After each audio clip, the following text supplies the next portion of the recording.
just will wish we were. They're heading this way. It was 1960.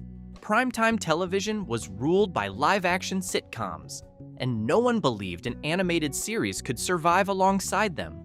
Then, one Friday night in September, something appeared on ABC that hadn't existed before.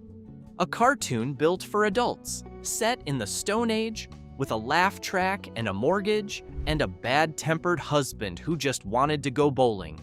It ran for 6 seasons, made history at every turn, and eventually ran out of road.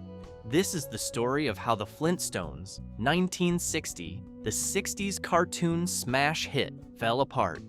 Part 1. Before Bedrock, the world that made it possible.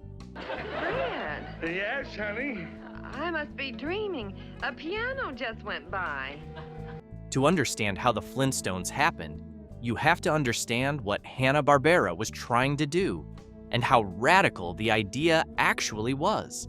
William Hanna and Joseph Barbera had spent the 1940s and 1950s at MGM, producing Tom and Jerry theatrical shorts and winning 7 Academy Awards in the process. When MGM shut down its animation department in 1957, the two went out on their own, founding Hanna-Barbera Productions and immediately pivoting to television. The medium everyone in theatrical animation was quietly terrified of. They built their studio on a model of limited animation, producing cartoons far more cheaply than theatrical shorts by recycling backgrounds, holding character poses, and minimizing movement. All you need is the right tool for any job. Here's the one I was looking for. It worked. The Huckleberry Hound show debuted in 1958, and Quick Draw McGraw followed in 1959. Both were syndicated successes. Both were aimed at children. Then, a television executive named Ed Mitchell at Screen Gems, Columbia Pictures' television division, came to them with a challenge. Mitchell wanted a primetime animated series, a full half-hour cartoon running in the same slot as Father Knows Best and The Andy Griffith Show, competing directly against live-action adult programming. It was an idea that had no precedent. Cartoons, at that point, were broadly understood to be children's entertainment. Primetime was for grown-ups. Hanna and Barbera understood that if this new program was going to survive in the primetime landscape, 3.5-hour soft-boiled dodo egg coming up. And don't leave half of it as usual. it had to incorporate the feel of other primetime sitcoms while remaining accessible enough that kids would watch alongside their parents. The idea of bridging those two worlds was considered somewhere between ambitious and foolish, but the financial opportunity was real. ABC had a gap in its Friday night schedule, and no one else was offering to fill it with animation. Hanna and Barbera agreed to try. Their writing staff, already stretched producing multiple series simultaneously, spent several weeks trying to crack a concept. The direction they settled on came directly from the most successful domestic sitcom of the 1950s, The Honeymooners, starring Jackie Gleason and Art Carney. Now, wait a minute. We both want the same thing. I'll play you odds and evens for who gets head. All right, I'll take evens. The Honeymooners featured Ralph Cramden, a big, loud, scheming, lovable bus driver forever chasing the next get-rich-quick idea, and his long-suffering but equally sharp wife, Alice. The parallels to what became the Flintstones are exact. Fred Flintstone is Ralph transplanted to prehistoric Bedrock, working class and bombastic, always in search of the angle that will finally pay off. Barney Rubble maps cleanly onto Ed Norton, the amiable, slightly dim neighbor whose loyalty to his friend outpaces his judgment. Even Wilma and Betty echo Alice and Trixie in their dynamic. Smarter than their husbands, more patient than they have any right to be. Hanna and Barbera made no secret of this inspiration. Jackie Gleason, aware of the parallel, reportedly chose not to sue. You guys talking to me? You got a good sense of humor, boss. In part because he found the whole thing funny. Their writing team initially hired a writer who had worked on The Honeymooners, but the approach didn't transfer. Animation, as Barbera noted at the time, demanded movement and invention beyond pure dialogue. The writing had to find the visual comic possibilities that live action didn't need to chase. The show went through several name changes before landing. It began as the Flintstones, a name that had to be abandoned when copyright lawyers pointed out the proximity to Flagstone, the surname of characters in the High and Lois comic strip. It briefly became the Gladstones before settling finally on the Flintstones. Early voice tests for the pilot, titled The Flagstones, featured Dawes Butler as Fred and Barney, Jean Vanderpill as Wilma, and June Foray as Betty. What was that? Search me. Sounds like it came from Barney's house. Anything could come from Barney's house. For the actual series, only Vanderpill returned. Alan Reed won the role of Fred Flintstone, beating out George O'Hanlon, who went on to voice George Jetson. Mel Blanc was cast as Barney Rubble, and Bea Benaderet took the role of Betty. Joe Barbera then spent 8 weeks in New York pitching the show to every network and sponsor who would listen. He took a short filmed presentation and 2 storyboards, which would later become the first and third episodes, and walked them into room after room of executives who had never seen anything quite like what he was proposing. ABC eventually picked it up for a 28-episode first season, scheduling it on Friday nights at 8:30 p.m. Eastern. In a detail that captured how much the show was conceived as adult entertainment, Oh, look, Betty. There's Fred and the producer. You can run along now, JB. I'll take over from here. the initial co-sponsor was Winston Cigarettes. And during the first 2 seasons, Fred and Barney appeared in black and white commercials for Winston that ran at the end of each episode. Part 2, the show that broke the rules. The Flintstones premiered on September the 30th of 1960. The first episode was titled The Flintstone Flyer. ABC broadcasted in black and white for the first 2 seasons, despite the fact that Hanna-Barbera had produced it in color. A network decision that irritated the creators and that wasn't corrected until season 3. The world the show built was immediately distinctive. Bedrock was a prehistoric version of mid-century American suburbia. Split-level cave homes, dinosaur-powered appliances, stone automobiles with foot pedal engines.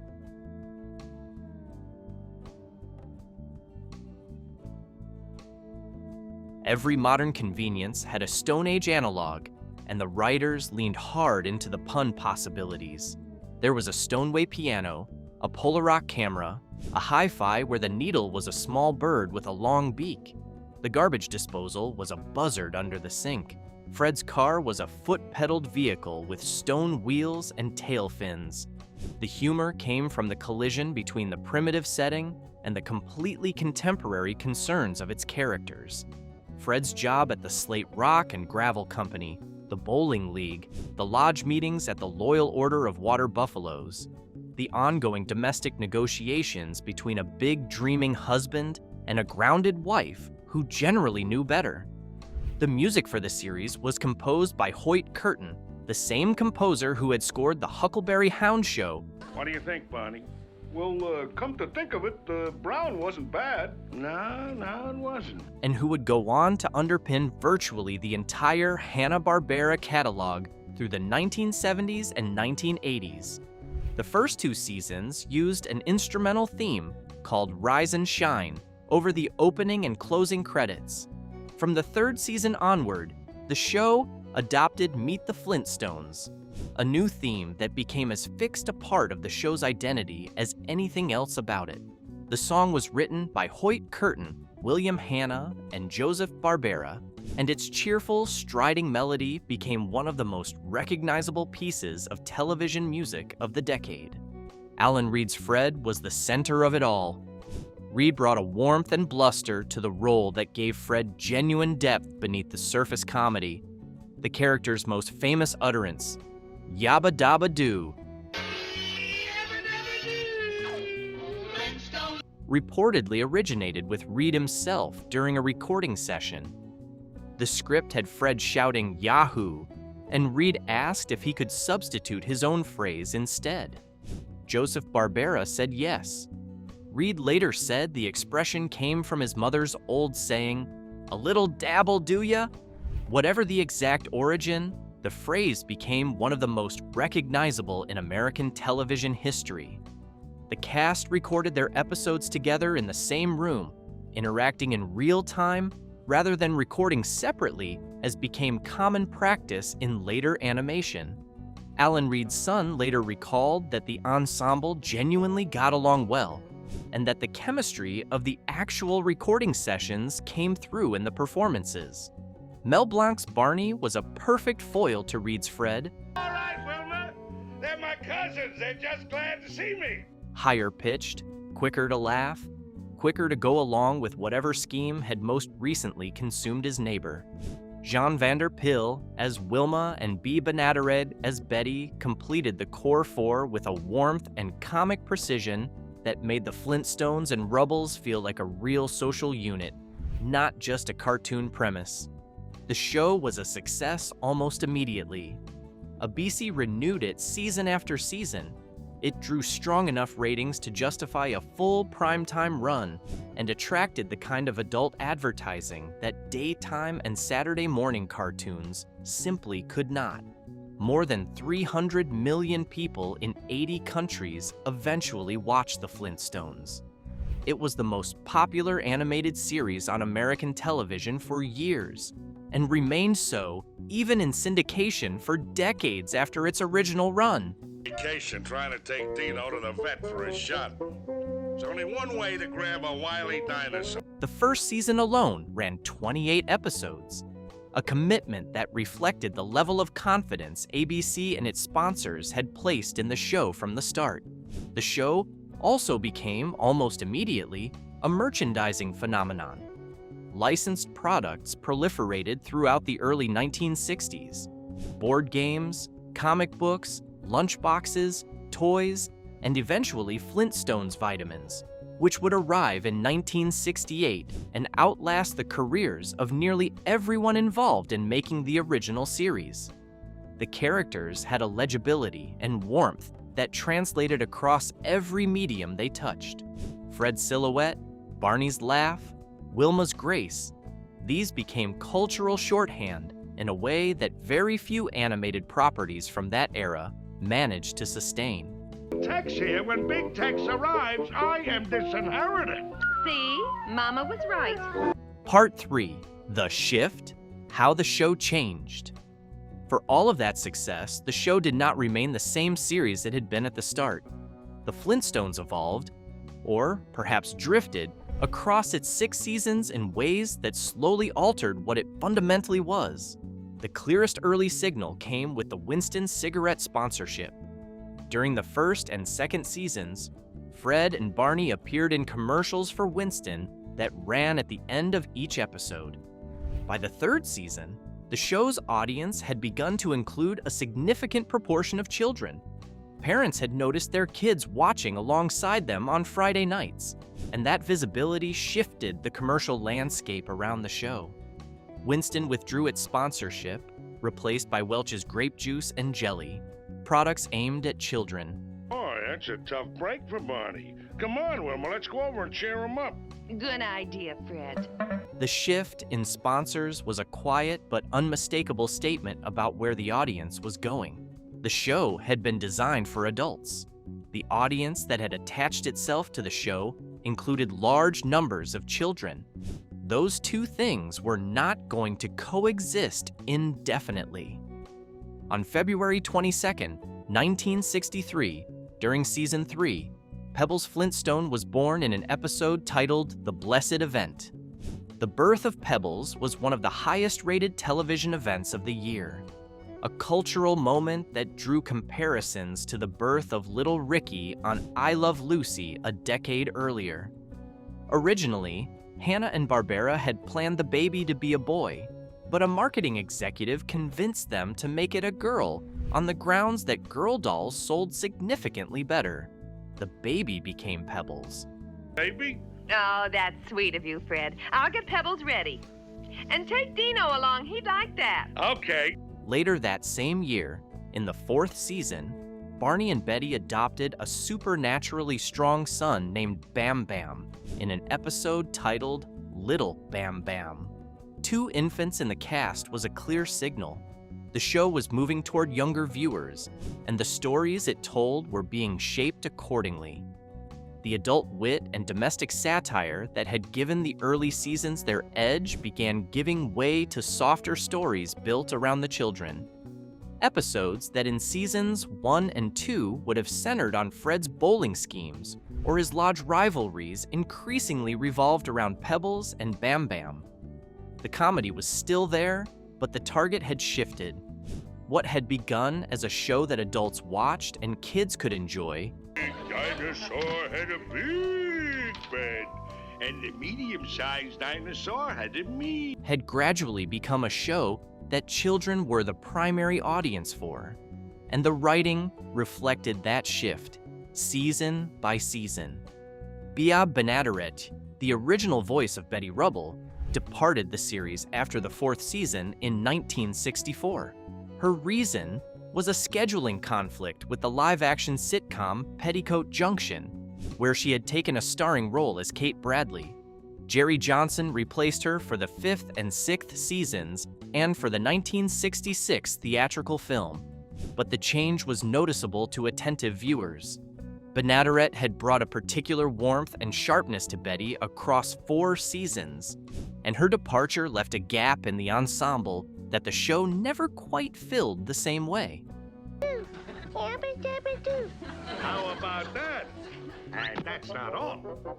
Benaderet passed away from lung cancer in 1968 at the age of 62.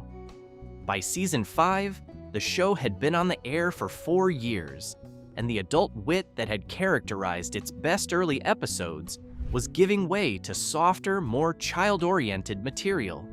The prehistoric suburban satire that made the first 2 seasons genuinely clever was being gradually replaced by episodes built around the babies, family-friendly physical comedy, and an increasing reliance on broad gags rather than character-driven stories. The Friday night primetime audience had begun to move on. Part 4, The Great Gazoo and the End of the Road, the moment most often cited as the beginning of the end, arrived on October the 29th, 1965, deep in the 6th and final season. It's a buzzing. Maybe it's a flying beehive. Yeah, maybe it's a All right, start digging. With the introduction of a character called the Great Gazoo, voiced by Harvey Korman, then known primarily for his work on The Carol Burnett Show. Gazoo was a small, green alien from the distant future who had been exiled to prehistoric Earth as punishment for inventing a weapon of mass destruction. He was invisible to everyone except Fred and Barney, whom he addressed as dum-dums, and he possessed magical powers he used to help the two of them, invariably creating more chaos than he resolved. Gazoo only appeared in 11 episodes before the series ended, but his presence became one of the most discussed chapters in the show's history. The Great Gazoo is often described as a sign that the writers had run out of ideas. 6 seasons is a significant run for any television series. Selling pies for 40 cents and losing 12 cents a pie. That's right. So you raise your price to 64 cents. And the introduction of a magical alien character into a domestic Stone Age comedy was, for many viewers and critics, a departure too far from what the show had been. The show had built its identity on the premise that prehistoric Bedrock was simply a Stone Age version of the American suburbs, familiar and grounded in recognizable domestic comedy. An alien with magical powers who only Fred and Barney could see belonged to a different kind of show entirely. The tonal break was jarring enough that Gazoo became shorthand for the concept of a series introducing a desperate novelty in its final stretch, a trope that would later be called jumping the shark. Korman delivered the role with genuine wit and his own characteristic timing. To make amends for all the trouble I've caused, I am supposed to grant you your wishes. And Gazoo is not a poorly executed character on its own terms, but The introduction of magic and science fiction into a world defined by its comic version of the mundane suggested that the creative engine behind the Flintstones had reached its limits. The character's creator, writer Lee Gunther, had described Gazoo as a mirror reflecting life's vicissitudes, a somewhat philosophical ambition for a tiny green alien in a cartoon about cavemen. The premise and the execution were pulling in different directions. By the 6th season, the show had fallen out of the Nielsen Top 60. It was now airing against the Wild Wild West on CBS, a stylish adventure series that was drawing strong adult viewership away from ABC on Friday nights. I'm telling you! Watch it, bud. I'm a karate expert, you know. The audience that the Flintstones had originally been built for, working adults who could see themselves in Fred's frustrations and Wilma's patience, had largely moved on over the course of 6 years and a gradual softening of the show's comic identity. The ratings drop was significant enough that both the network and Hanna-Barbera understood the writing was on the wall. Beyond the competitive pressure, William Hanna and Joseph Barbera had a clear financial incentive to wrap up production at a natural stopping point. A library of 166 episodes was enormously valuable for syndication. The ongoing revenue from licensing reruns to local stations, and eventually to cable networks, could outperform the economics of continuing to produce new episodes at the cost and complexity of a primetime series. Hey, where are you guys going? Quitting time, union rules, you know. Adios, Marvin. The show had already made its mark and built its audience. Letting it enter syndication while the brand was still strong was the logical business decision. The final episode, The Story of Rocky's Raiders, aired on April 1st, 1966. Part 5, After Bedrock, What Came Next? The cancellation of the original series was not the end of the Flintstones. If anything, it was the beginning of a second life for the franchise that turned out to be longer and stranger than the first. 4 months after the series finale, Hanna-Barbera released The Man Called Flintstone theatrically through Columbia Pictures on August 3, 1966. The film was a full-length animated feature that sent Fred and the gang into a James Bond-style spy caper. Fred mistaken for a secret agent named Rock Slag and dispatched to Paris and Rome to thwart an organization called SMASH. It was a parody of the spy film craze that had gripped popular culture in the mid-1960s, and a clear attempt to give the franchise a cinematic send-off while its theatrical momentum was still warm. The same core voice cast, Alan Reed, Mel Blanc, Gene Vanderpill, and Jerry Johnson, carried the film. The series went into syndication and became one of the most seen television properties in history. Reruns ran on local stations across the country for decades. Screen Gems and later Columbia Pictures Television handled syndication until 1981, when the rights passed through several additional distributors before landing at Warner Brothers Television Distribution after Time Warner's acquisition. Why don't we ask Betty and Barney to come along? Yeah, we may as well bore them too. Of the Hanna-Barbera library in the 1990s. The show appeared on Cartoon Network and Boomerang in their early years, and continued to find audiences across multiple generations of television viewers. The franchise itself kept generating new material. The Pebbles and Bam Bam Show launched on CBS in 1971, featuring the two characters as teenagers in Bedrock High School. The Flintstone Comedy Hour followed in 1972. The new Fred and Barney Show came in 1979 on NBC. The Flintstone Kids arrived in 1986 on ABC. A live-action theatrical film starring John Goodman as Fred and Rick Moranis as Barney was released in 1994, with a sequel, The Flintstones in Viva Rock Vegas, following in 2000. Flintstones Vitamins, introduced in 1968. I done some stupid things, heck, a lot of stupid things.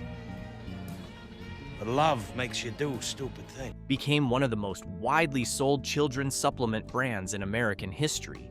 Shaped like the characters, sold in pharmacies across the country, and familiar to several generations of children who may never have watched a single episode of the original show. A line of Post cereals, Fruity Pebbles and Cocoa Pebbles, launched in 1971, using the characters as their mascots and continued selling for decades. Alan Reed voiced Fred Flintstone in every original episode and in The Man Called Flintstone. He continued to provide the voice for promotional appearances and materials until his death in 1977. Henry Corden took over the role afterward and held it through the 1980s and 1990s. Tomorrow, Wilma, a star is born. And don't you worry, my dear. Mel Blanc remained the voice of Barney Rubble through most of the franchise's extensions until his death in 1989.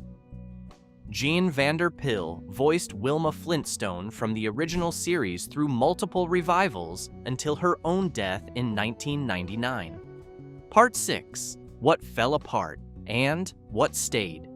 Looking back from today, the story of the Flintstones is one of remarkable achievement, followed by a gradual erosion of the specific qualities that made it remarkable.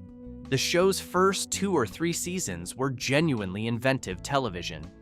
The idea of a primetime animated sitcom aimed at adults had no precedent in American broadcasting, and Hanna-Barbera filled that slot with a series that had real wit, strong character writing, and a central ensemble whose chemistry translated even through limited animation. Hey, what is this? Oh, you got the wrong station again, Fred. The prehistoric suburban satire, all those dinosaur appliances and Stone Age puns, worked because it was in service of character comedy that viewers recognized from their own lives. Fred wasn't just a caveman who was funny because he lived in the Stone Age. He was funny because he was exactly the kind of husband and neighbor and dreamer that American suburbia was full of in 1960, and the people around him, Wilma's exasperated intelligence, Barney's cheerful complicity, Betty's warmth, were equally recognizable. The shift that happened between seasons 2 and 6 was slow enough that it's hard to point to a single moment. The arrival of Pebbles and Bam Bam softened the show's center of gravity. The departure of adult sponsors and the arrival of children's products signaled a change in who the show was actually for. All right, what's going on? What's all this stuff? Oh, well, it just The loss of Bea Benadet's original Betty Rubble changed the ensemble in ways that were small but cumulative. And the introduction of the Great Gazoo in the 6th season made visible what had been quietly true for a while. The creative imagination that had powered the show at its best had reached its limits. There was also something inevitable about it. The Flintstones had arrived at a specific cultural moment, the early 1960s, when American domestic life had a particular set of shared reference points, anxieties, and ambitions, and had built its best episodes out of those reference points. As the decade moved on and the culture around it shifted, the show's particular brand of domestic comedy aged in ways that were hard to compensate for without changing what the show fundamentally was. So what did you tell Wilma? I gave her a firm, definite... By 1965, the America that the Flintstones had been made to reflect was itself in the middle of significant change. The show had not changed with it. That gap widened season by season until ABC and Hanna-Barbera both recognized that the run had come to its natural end. The Flintstones ran for 166 episodes across 6 seasons. It was the first animated series to run in American primetime, the first animated sitcom, and the first animated television show to include a laugh track. It changed what television thought animation was capable of, opened the door for every animated adult sitcom that followed, and became one of the most recognizable entertainment properties of the 20th century. What it could not do, in the end, was maintain indefinitely the sharp edge that had made it revolutionary in the first place. I'm a proficient exponent of the deadly art of karate. 6 seasons, 166 episodes, and a family from Bedrock that, once it found its way into the culture, never really left. The original series ended because its moment had passed, and its creative energy had run its course. But the Flintstones themselves, Fred's schemes, Wilma's patience, Barney's loyalty, Betty's warmth, proved to be something more durable than any single run of television could contain. They outlasted the show, outlasted their own era, and became, in a way that very few animated characters ever manage, genuinely permanent. If you made it this far, thank you for watching. If you enjoyed this video, please give it a like and subscribe to the channel. There is a lot more where this came from.